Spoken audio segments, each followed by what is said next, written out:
Passo agora, então, a palavra ao Mauro Silva, que é o presidente da Associação Nacional dos Auditores Fiscais da Receita Federal, o Nafisco Nacional. Boa tarde a todos. Cumprimento, então, o nosso querido presidente, senador Isalci Lucas, pelo convite. O senador também Efraim, que esteve aqui conosco e sempre acompanha essas questões tributárias. Cumprimento a todos os demais da mesa e ao público. Eu tenho aí uma apresentação, até podemos ir para o próximo slide. Eu não sei se eu posso... Ah, está aqui. Passa aqui, tá bom. O meu plano aqui, de rápido nesse tempo, é falar de 3 tópicos.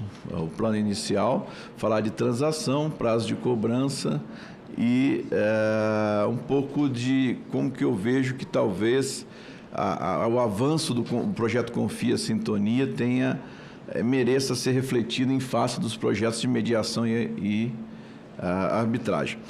Mas, nessa apresentação, eu não defender meu ponto de vista sem citar nenhum outro órgão, mas aí eu não posso deixar de citar a procuradora Yolanda, trouxe aqui argumentos e citou expressamente a Receita Federal e se opôs expressamente à transação na Receita Federal, e isso traz para o Poder Legislativo uma disputa entre órgãos, transborda do Poder Executivo, até porque parece que o ministro Haddad já decidiu-se a favor da transação dos moldes, como eu direi aqui, e a procuradora Yolanda trouxe aqui essa questão, trouxe então para o Poder Legislativo, e eu não poderia deixar de fazer um comentário.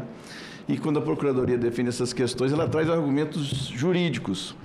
Mas esse é o problema, argumentos jurídicos que estão em conflito de interesses, porque a Procuradoria e a AGU têm interesse direto em que a transação não se dê no âmbito da Receita pela questão da sua estrutura remuneratória.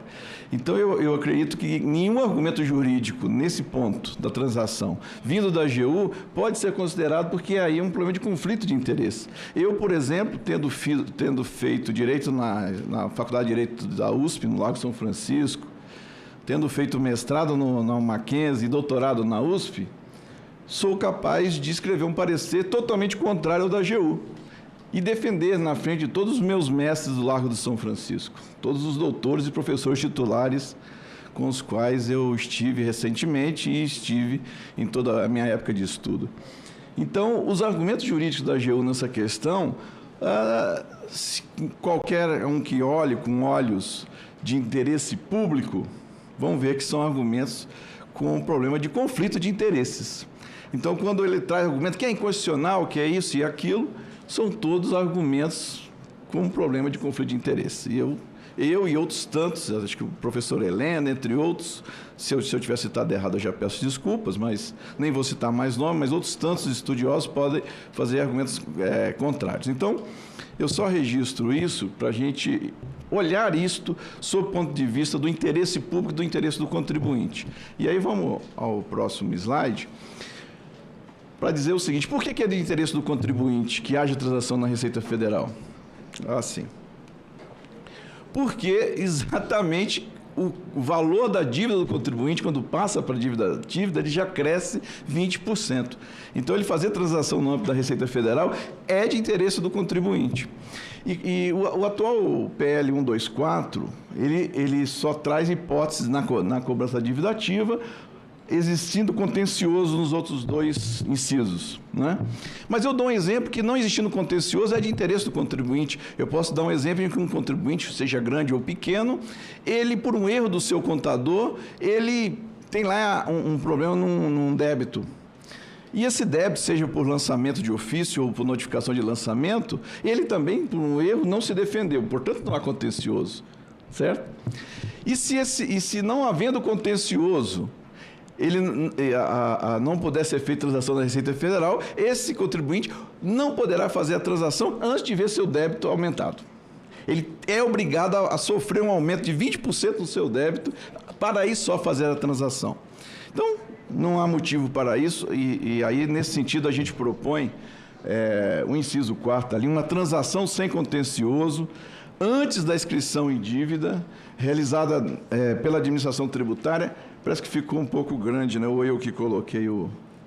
Bom, mas até no âmbito do que está sendo discutido, senador, que é o projeto Confia, uma nova relação. Então, no âmbito de um relacionamento cooperativo. Então, no âmbito dessa nova visão desse relacionamento cooperativo e não de conflito, que eu vou falar mais adiante também, então, além de ser de interesse do contribuinte, é de interesse de toda a sociedade que nesse ambiente novo que se constrói em cima do ambiente cooperativo, que haja essa possibilidade de transação, mesmo sem o contencioso administrativo, conforme eu dei exemplos aqui. Então, é importante. E aí eu peço, vamos afastar os interesses e olhar o interesse do contribuinte e o interesse público, e não o interesse deste ou daquele órgão. Vamos olhar, né? E aí eu volto a repetir, quando a AGU exaura um parecer, ela está com um sério problema de conflito de interesses.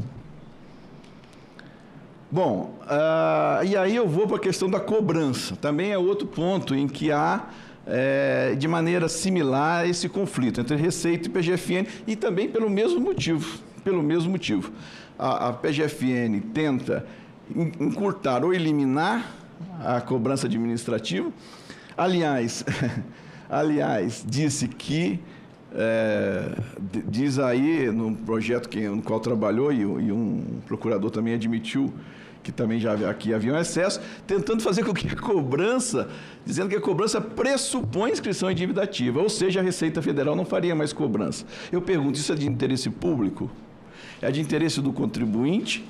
Ou só do interesse da própria AGU por causa do seu componente remuneratório? Deixo a pergunta no ar, não respondo, mas eu acho que a pergunta aí é meio óbvia, né? Então, nitidamente, aí no PL 25, é um exagero e um retrocesso, né? Então, está desconectado com o interesse público, pela eficiência da cobrança. A cobrança sendo feita pela Receita, os recursos sendo mais rápidos nos cofres públicos, tá certo? Então, nesse ponto, nós não vemos aí essa visão do interesse público sendo acatada. Então, o prazo para a cobrança, aí está 30 dias em outro processo. Veja que lá dizia que a cobrança pressupõe a inscrição. E num dos outros projetos diz, olha, vocês têm 45 dias mais 30. Esse prazo total, que seria 75, sempre foi e é um prazo que se mostra mais razoável e de interesse público, que se caminha para os 180 dias. Não há prejuízo. Após os 180 dias se encaminha. Então, isso é clássico até dentro do CTN, esse prazo de 180 dias para a cobrança administrativa. Após isso, se inscreve. Volto a insistir, para o contribuinte isso é bom. Por quê? Porque é mais prazo que ele tem de não ter sua dívida crescida, né? Mais prazo que ele tem para fazer uma transação, né? E não ter sua dívida crescida em 20%, porque é o que acontece quando há inscrição em dívida ativa, né? Então, esse ponto... E também aí acho que também a questão do prazo volta novamente no artigo 6º, e aí acho que também há um exagero, né? Parece que isso já foi discutido aqui, mas eu quero reforçar, de colocar este prazo sob pena de responsabilidade funcional. Me parece que aí há um grande exagero também, há uma grande pressa e uma grande vontade da AGU de colocar uma pressa para que chegue lá e acrescente mais 20% na dívida do contribuinte, né? Então, isso aí realmente está bem exagerado, né? O que a gente defende, então, é que haja uma cobrança administrativa, como já existe, e que este prazo de cobrança seja o 180 dias. Agora, alguém pode dizer, mas isso também é a visão da Receita. Então, está aqui os senadores e os deputados que podem, então, e eu convido para olhar com olhos do interesse público e com olhos do contribuinte, para ver o que seria melhor. O contribuinte transacionar com uma dívida menor, né? O contribuinte ter mais tempo para dialogar com a Receita nessa nova visão até, que é o projeto Confia, Sintonia, ou ir já para acrescer a dívida do contribuinte. Então, isso certamente o Parlamento dará conta de encaminhar. Bom, então eu vou além, né? Vou adiante, para dizer o seguinte: eu não conseguiria aqui debater mediação e debater arbitragem, pouco tempo, né? Nós já fizemos uma live na época da pandemia, trouxemos um especialista, dos maiores especialistas portuguesas, e aliás, eu até sugiro que seja convidada aqui, mesmo que seja online, a Tânia Carvalho, contribuiria nesse debate, tem até o contato dela se quiserem, mas enfim. E existe essa experiência portuguesa, tá? É importante a gente olhar a experiência e olhar o direito comparado, né? Mas o que eu quero dizer, olhe o artigo 1º da mediação. Fica instituída a mediação tributária na União como meio de prevenção consensual de conflitos. Então, há uma premissa de conflito. Premissa de conflito. O que, no quadro atual, não é de nada estranho, mas eu vou argumentar logo na frente. Essa premissa de conflito versus esse ambiente cooperativo que eu estou tratando. E na lei que trata da arbitragem, diz assim: esta lei dispõe sobre a utilização de arbitragem, nos termos do artigo 22, inciso 1º da Constituição, para prioritariamente promover a prevenção de litígio. Mais uma vez, uma premissa de litígio, certo? Então, agora eu vou trazer o meu argumento. Atualmente, nós temos na Câmara, e com todo respeito, é claro, são casas diferentes, mas eu quero só fazer essa argumentação. Então, na Câmara, em regime de urgência, o PL 15, em que se discute o programa Confia, e diz lá o artigo 2º, é um programa de conformidade tributária de adesão voluntária que visa incentivar o cumprimento das obrigações tributárias e aduaneiras, veja bem, destaco, por meio da construção de relacionamento cooperativo entre a Secretaria da Receita Federal do Brasil, do Ministério da Fazenda, e os contribuintes participantes. Então, veja, nós estamos propondo um novo ambiente, um ambiente cooperativo. E antes que esse projeto entre em vigor, e antes que a gente experimente esse novo ambiente cooperativo, a gente já duvide que ele vá. Percebe que parece uma coisa paradoxal? Parece que nós estamos duvidando de que esse ambiente cooperativo poderá dar certo, porque nós já estamos criando leis para esse ambiente de conflito. Então, me parece que talvez a gente pudesse pensar em dar um prazo para que esse ambiente cooperativo venha a ter êxito ou não, para aí sim se pensar em ferramentas que lidam essencialmente com o conflito, que seria a mediação e a arbitragem. Então, o que eu estou sugerindo é que se faça esse batimento entre esses dois modelos. O modelo do cooperativo que está se propondo, que está vindo em regime de urgência e deve chegar ao Senado, esperamos, né? Conforme isso, respeitando toda a tramitação de uma casa e outra.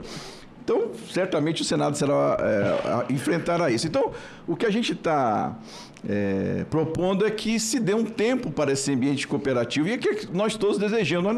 Nós não desejamos ter o conflito para ter uma ferramenta para eliminar, só que não haja nenhum conflito, né? E talvez o projeto Confia Sintonia, o senador talvez não tenha tido oportunidade, porque não se apresentou, e tem tantas coisas para tratar, mas ele realmente nos dá uma grande esperança de construir esse ambiente cooperativo. Quando os senadores se debruçarem sobre ele, vão ter a oportunidade de ver. Eu sou esperançoso nesse sentido, não participei de nada disso, eu sou praticamente um espectador também nisso, né, porque também vejo de fora, mas vejo pelo conteúdo uma grande esperança de que ele possa construir esse ambiente cooperativo. Então, me parece estranho a gente pensar, desenhar instrumentos que trazem como premissa o conflito, tá? Eu só faço aqui uma pequena crítica da própria projeto, porque ele diz assim: poderão aderir ao Confia, e eu tenho certeza que isso pode ser consertado, e aqui eu também faço essa observação para que o seja, poderão aderir ao Confia as pessoas jurídicas. E eu paro aí. Quer dizer, parece que a gente não confia nas pessoas físicas. Então, eu deixo a sugestão para quando chegar ao Senado, aproveitando aqui a oportunidade que posso não ter depois, para dizer que uma parte dos recursos do Confia, por lei, sejam direcionados para o Confia das pessoas físicas, e não só o Confia das pessoas jurídicas.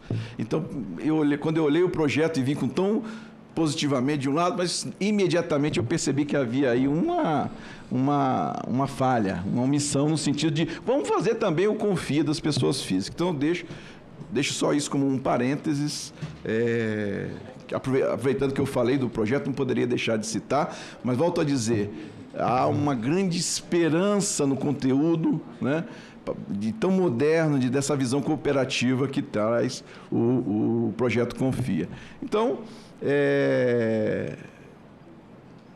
deixa eu ver aqui. Exatamente isso. Eu mostro aí quais são as vantagens que estão hoje no projeto Confia, né? Tem uma prioridade na instituição, né? Algumas prioridades que também podem ser oferecidas às pessoas físicas. Evidentemente que há que se dosar, né? Quanto de recursos eu vou direcionar para as pessoas jurídicas, os recursos do programa, e para as pessoas físicas, né? Porque senão, em termos de número, eu terei um número muito maior de pessoas físicas e jurídicas. Então, há que se dosar isso. Mas também eu não posso deixar como está hoje, as pessoas físicas, parece que a gente não confia nas pessoas físicas e só confia nas jurídicas. Eu tenho certeza que essa não é a visão, porque eu conheço a Receita Federal por dentro, não é essa a visão da Receita. Talvez seja uma questão de recursos e tal, essa 15 divisão. segundos. Mas eu tenho certeza que o Poder Legislativo pode estabelecer critérios para isso. Eu acredito que milagrosamente eu cumpri o prazo, né? E quero a todos agradecer a paciência e agradecer também aos senadores Alciluca. Muito obrigado, gente.